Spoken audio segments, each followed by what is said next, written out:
Hello and welcome. My name is Dr. Raj Persaud. I'm a consultant psychiatrist based in private practice in Harley Street, and I'm here with Professor Eileen Joyce, a Professor of Neuropsychiatry at the Institute of Neurology at Queen Square, and she's about to deliver a talk at the Congress of the Royal College of Psychiatrists in 2019 in Excel in London on tics and Tourette's and some brain stimulation treatment for the disorder.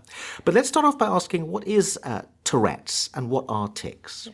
Tics are brief movements of any muscle group, and also, if it's Tourette's syndrome, associated with brief vocalizations.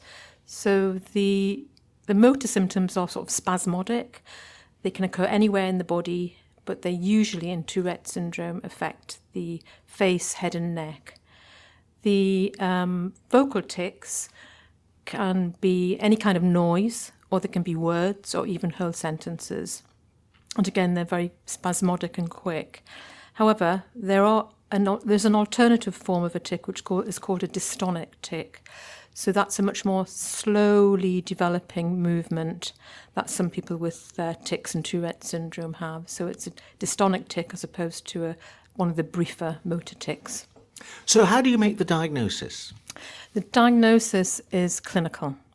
There's no particular neurobiological test, but people are aware that there are secondary causes of tics. So if you have a primary tic disorder, which includes Tourette's syndrome, it's made on clinical symptoms and neurodevelopmental history.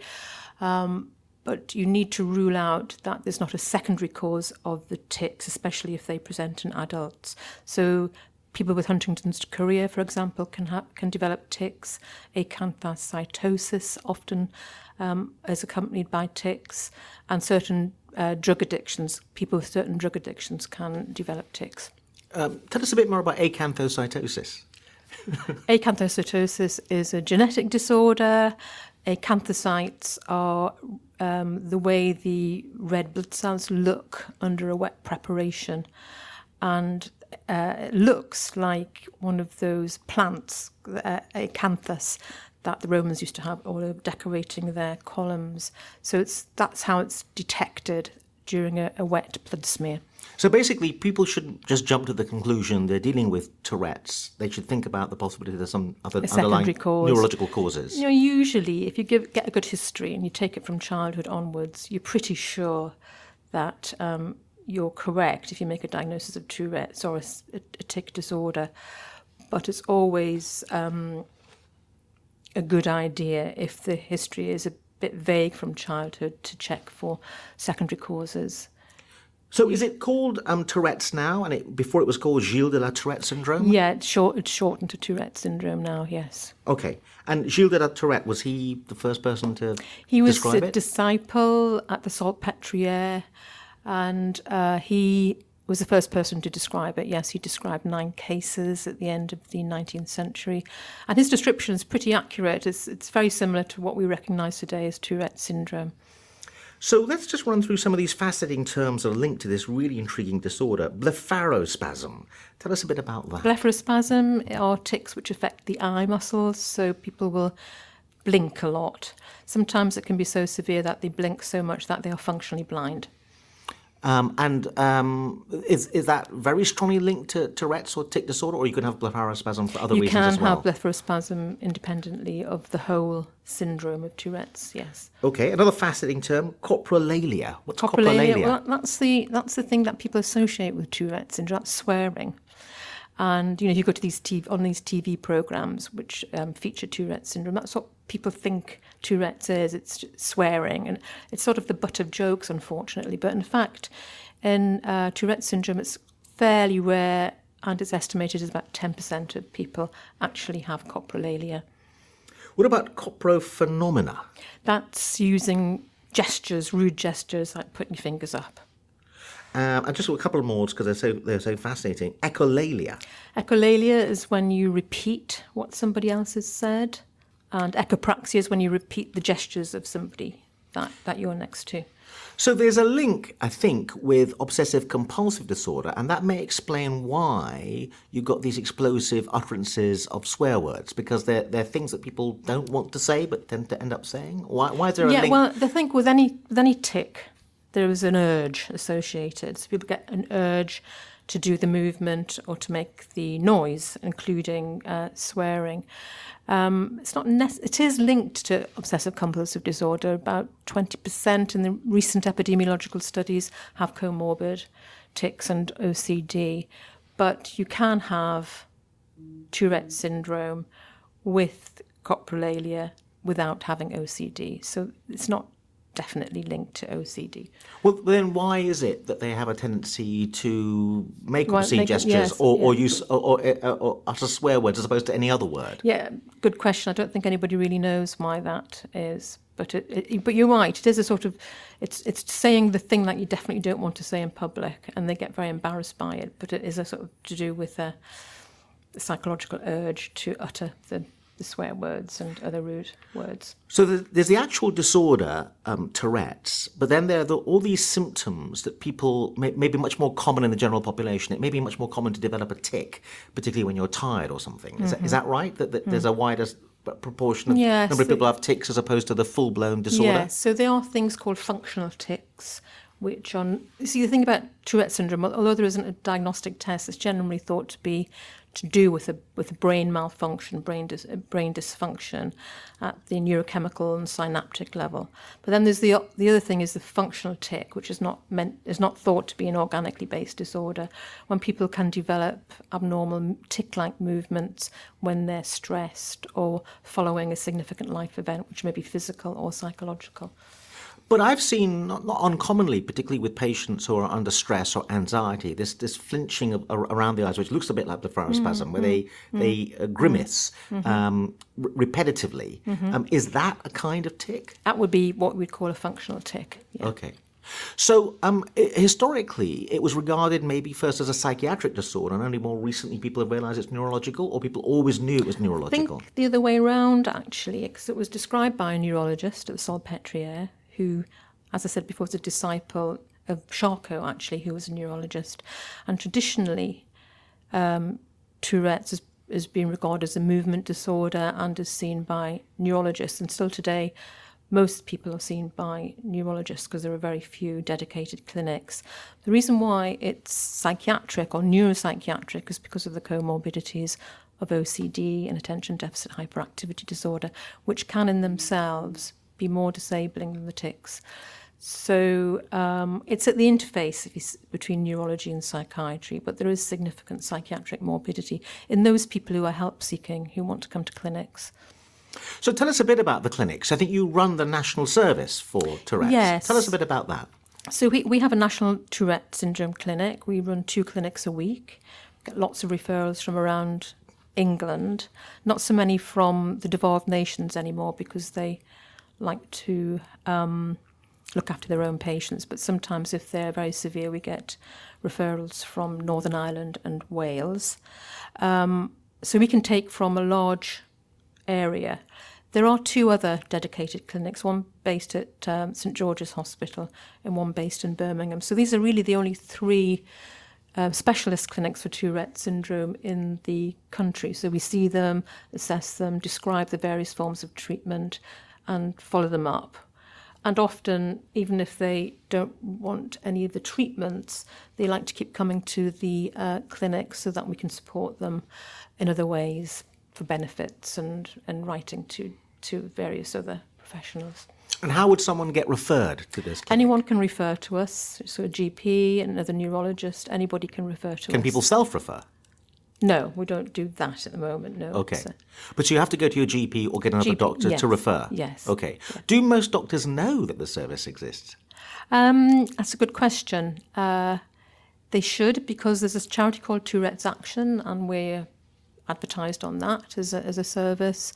But you're right, I think people living in other parts of the country took a while to get to us. Yeah. Is there a long waiting list? Yes, we have about 4 to 6 months for both clinics. Yeah, very oversubscribed. But is it free on the National Health Service? Oh yes, it's free on the National Health Service. Yeah. Okay. Yeah. Now, Is it the case that if you don't get specialist intervention, you may suffer from not getting the right treatment? And what is the right treatment? Right. So some people have Tourette's syndrome and do very well. They cope with their tics. Their tics are relatively mild, and they don't want to seek medical help. There are other people who are very embarrassed by their tics, or the tics and other associated phenomena are so severe that they want help. So that's really why they become referred to a specialist clinic. There's a range of treatments. So we have a psychological treatment, like a form of cognitive behaviour therapy to help people control their tics. So it's a bit like OCD, exposure and response prevention, or habit reversal, two forms of behavioural management of tics. So that's on the one end of the spectrum. On the other end of the spectrum is deep brain stimulation. These are people with very severe tics who've tried all other treatments and have not responded and have very disabling symptoms. So that's not available on the NHS at the moment, but we've run the first UK trial of deep brain stimulation to show that it's of efficacy. Like deep brain stimulation for anything, the responses vary, but if you respond to it, you can do very well with it. So in between psychological therapy and deep brain stimulation therapy is two other forms of treatment. One is botulinum toxin injections to specific muscle groups. So some people just have a particular type of tic. So you were saying before about eye blinking. If that's the tic that's most disabling or the only tic, then they can do very well if you inject Botox to weaken the muscles around the eyes and help them keep their eyes open. Some people can have very severe head and neck tics, which can damage the cervical spine, and they can do very well by injections of Botox into the muscles around their neck. So that's not everybody is suitable for Botox if they've got very widespread generalized tics. And then the other form of treatment is medication. So in children, clonidine is the first choice medication, and it can be very effective, especially in those with comorbid ADHD. In adults, clonidine tends to be less effective, and then we're talking about antipsychotics. And in our experience, the best antipsychotic is aripiprazole, even though it's not a particularly strong antipsychotic when you're treating psychosis, for example. It can work in patients with tics who haven't responded to other forms of antipsychotic. There is randomized control evidence for both aripiprazole and risperidone, but the only one that's really licensed for tics is haloperidol, but we try and steer clear of that. Why? Because of the long-term risk of tardive dyskinesias. You can help patients with other forms of medications if they can't tolerate antipsychotics. So, for example, tics get worse with stress, and especially if they have comorbid OCD. They might do well if you treat the stress and the anxiety and the OCD with an SSRI. That makes them more relaxed, and then the tics are under better control because of diminished anxiety and better controlled OCD. Just run over a little bit more what deep brain stimulation is. What does it involve? It's the insertion of electrodes into whichever target in the brain that you're going for, and that would depend on what disorder you're treating. For Tourette's syndrome, the target that's mostly used is the globus pallidus internus, although there are some studies which have shown efficacy with targeting the thalamus. And these electrodes are fixed to the skull, and then a wire is brought out from each side, buried under the skin and attached to a battery on the chest wall. And a small electrical current is delivered on a permanent basis through to the tip of the electrodes. And that has an inhibitory action on pathways which we think are hyperactive in Tourette's syndrome, and they can dampen down the tics and the urge to tic. And you can control the deep brain stimulation. There are 4 contact points at the end of the electrode. You can stimulate each one independently or several together, and then you can control the current level at which you deliver the electricity. Let's go back to the other end of the spectrum. I was quite surprised to hear you say there's kind of self-management, that actually Yeah. many people with the disorder, Yes. maybe not many, but Yeah. a significant number, don't really go for medical treatment and they kind of self-manage. Yeah. What is self-management? You mean when they don't seek help from clinics? Well, they know the circumstances which make their tics worse, and they tend to avoid it. It's often in overwhelming social situations, they know their tics are worse, and they change. It's really changing the lifestyle. The thing about tics is that it's partially under voluntary control. That's another interesting facet of the disorder. So some people can, through an act of will, suppress their tics by concentrating, while they have to do something important like facing people and talking to people. That's quite effortful and it's quite exhausting, and they usually then have to go away and do their tics somewhere in private. Then some people find that if their attention is diverted away from their tics go down. So that, for example, if they're concentrating on their work on a computer, they might find that their tics diminish, or playing some sort of sports, or even playing the piano. So there's obviously an attentional component to the generation of tics, and people find their own level at which they can control them and are happy with that. Now, what about this cognitive behavioural therapy that you mentioned? What does that involve? And you mentioned exposure and response prevention. Could you explain a little bit more what that means practically? It's a bit like OCD. So the idea is that as you develop the urge to tic, then you resist actually doing the tic. It's very difficult for some people, especially adults find it very difficult. And it's a bit like OCD, where when you have the urge to do a compulsion, you hold it and try not to do it. The idea then is that by that kind of feedback, that the urge becomes weaker and weaker over time. Habit reversal therapy is an alternative form where when you get the urge to tic and then you want to perform the movement, you actually do the opposite movement. And again, it's based on learning theory, and the idea is if you practice doing something different to the tic, then the connections in the brain, the circuitry in the brain leads to tics, becomes less active. Now, I'm probably going to say something that's going to make you run screaming from the room, but if I recall correctly, I thought there was an old treatment which had the term light mass practice. The idea was that you did the tic a lot, and that meant there was a period of time when you were less likely to do it. Is that That's completely not barred? used. Yeah, I understand what you're saying. Yeah, but that's not used. Not thought to be useful. Okay, right. Okay. So, you've mentioned medication treatment. You mentioned DBS. So, are you saying that with the right treatment, the prognosis can be quite hopeful for people with Tourette's? It can. Yes, it can be quite hopeful. We don't have a figure on how many people respond to the various treatments, but some people do extremely well with one or a combination of these treatments. Other people don't, or don't like the side effects of antipsychotics and opt not to take medication. And in those circumstances, we support them in other ways that we can. There's a sense in which Tourette's is quite a dramatic disorder, and there's a sense in which almost it's quite kind of the way people think about psychiatric disorder, people behaving in a very strange way. Yeah. It's one of the strangest disorders to witness in terms of bizarre behaviour. But is that the right characterisation? Have people got the wrong idea of what Tourette's really looks like? Does the media misrepresent it? I think it is misrepresented in the media, especially the people who show Corporal Aelia. And in those circumstances, it's sometimes it's not taken seriously enough because it can be a very disabling condition. It can be dramatic. You're right, but especially with noises.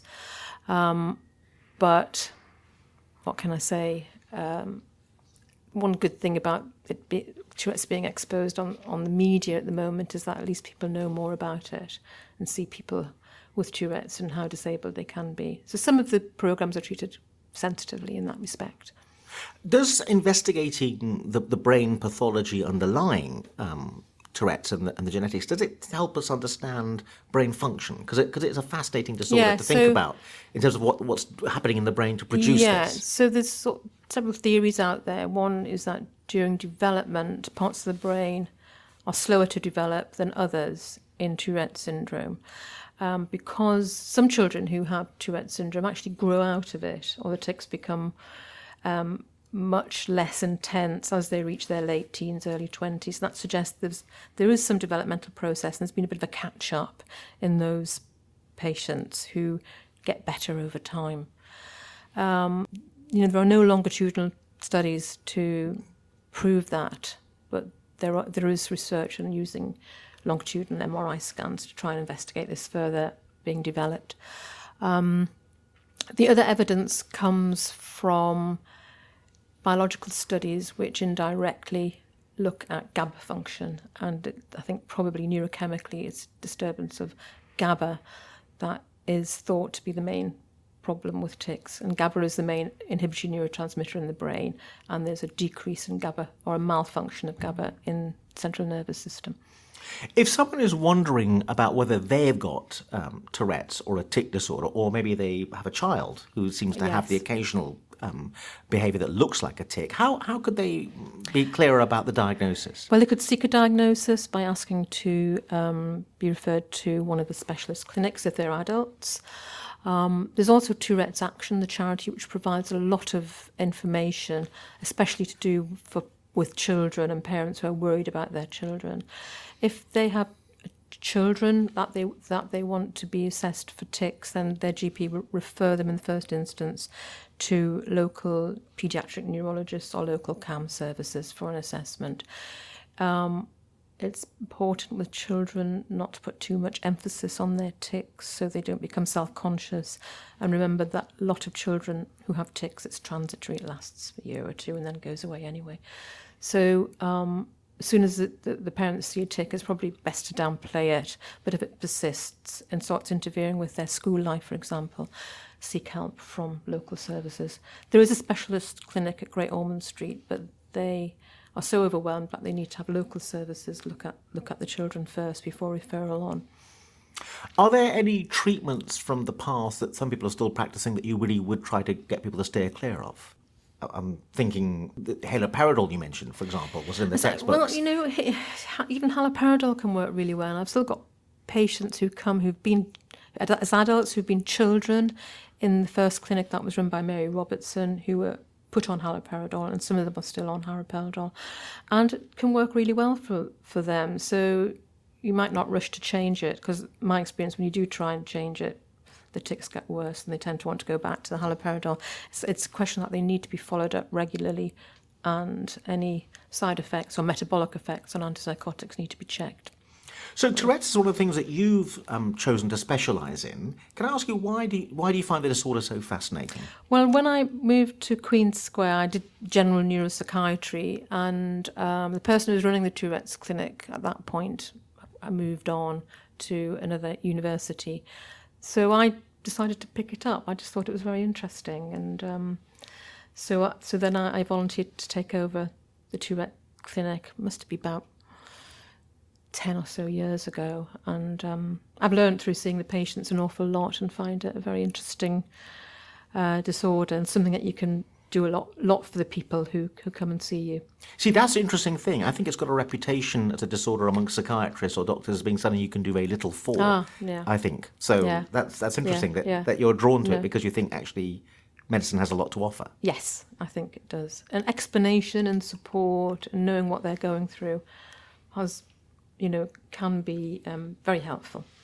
Professor Eileen Joyce, thank you very much indeed. Thank you, Raj. Thank you.